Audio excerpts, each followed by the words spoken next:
ଗୋଡ଼ାଇ ଗୋଡ଼ାଇ ଆକ୍ରମଣ କଲା ଭାଲୁ। ଜୀବନ ବିକଳରେ ଗଛ ଉପରକୁ ଚଢ଼ିଗଲେ ଜଣେ ବ୍ୟକ୍ତି।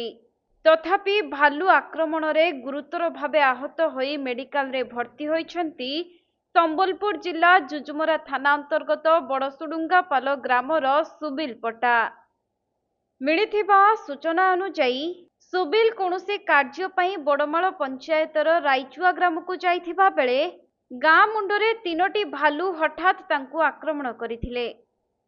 ତେଣୁ ସୁବିଲ ନିଜ ଜୀବନ ବଞ୍ଚାଇବା ପାଇଁ ନିକଟରେ ଥିବା ଏକ ଗଛ ଉପରକୁ ଚଢ଼ି ଯାଇଥିଲେ ବି ଭାଲୁଙ୍କ ନଖ ଓ ପଞ୍ଝା ଆକ୍ରମଣରେ ତାଙ୍କ ପିଠି, ପେଟ ଏବଂ ବାମ ହାତର ପାପୁଲି ସହିତ ଅଣ୍ଟା ଓ କହୁଣୀରେ ଅନେକ କ୍ଷତ ସୃଷ୍ଟି ହୋଇଛି।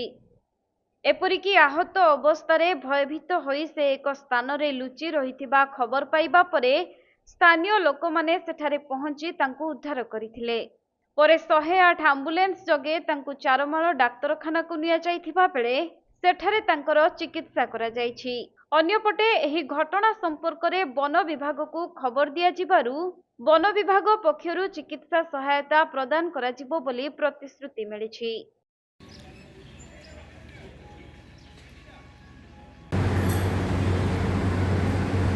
ସମ୍ବଲପୁର ଜିଲ୍ଲା ରେଢ଼ାଖୋଲରୁ ବିନୋଦ କୁମାର ସେଠୀଙ୍କ ରିପୋର୍ଟ, କୋଣାର୍କ ଲାଇଭ୍।